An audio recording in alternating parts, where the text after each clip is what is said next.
I really think I was made to be a coach. I think God makes each of us with a plan. It's part of that plan. My dad says I always wanted to be a coach. Ever since I was in third grade, I always knew what I wanted to do.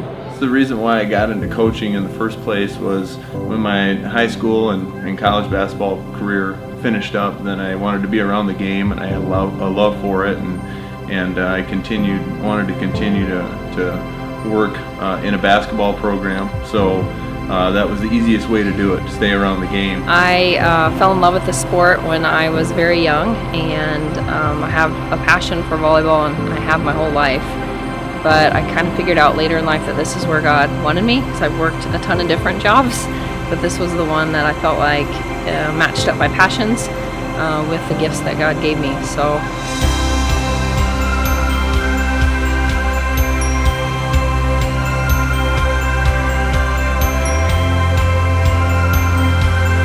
Probably the two biggest reasons I got into coaching was I had two outstanding coaches in my life.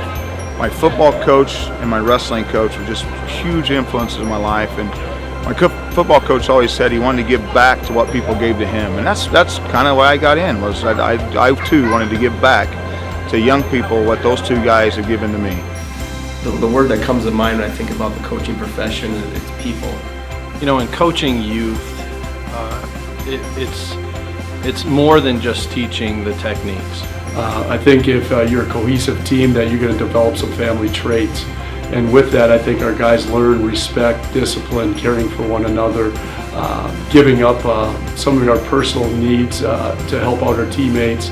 And that's where the three-dimensional coach, I believe, comes in and hits those levels of the fundamentals and the psychology, and then the wholesomeness with getting to the heart of the athlete.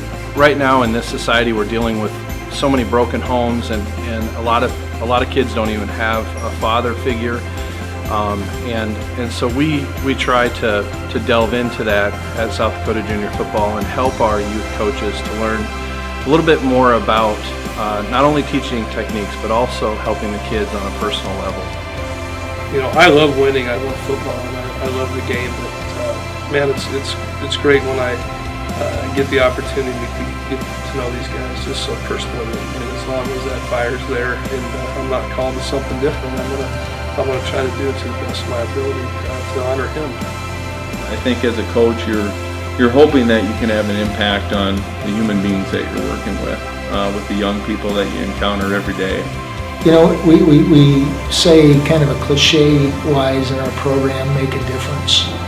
And that really comes from my brother. My oldest brother has passed away now, but he challenged me to do that. He understood the impact a human being can have on anything. And so really I think our purpose and my purpose is to make a difference, to have a positive impact on everything, be it our players, family, church, whatever.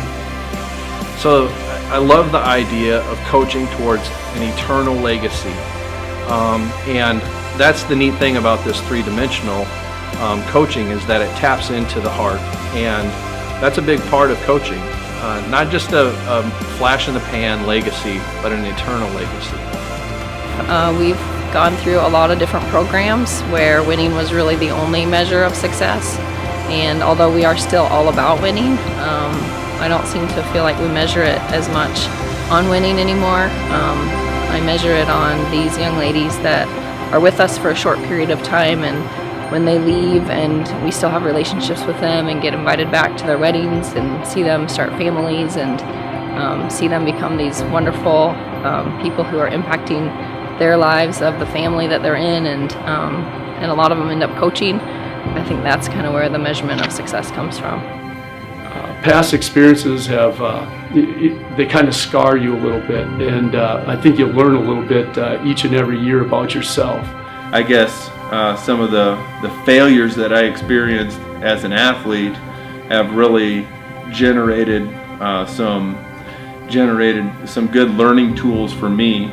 And you have to go back to the mistakes that you have made, and that you don't get any do-overs with those kids that you made mistakes with, but you try to better yourself with the kids that you have now. Today, that's my biggest regret, is I had several years where all I worried about was W's and L's, and I didn't reach this. I left the season with hardships with some of my kids.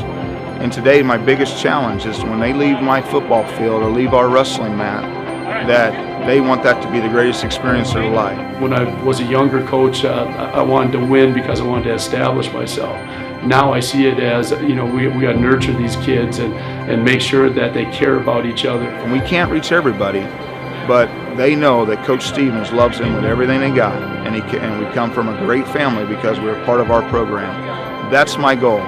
W's and L's will take care of themselves, but reaching the heart of those young people is the only thing that matters today.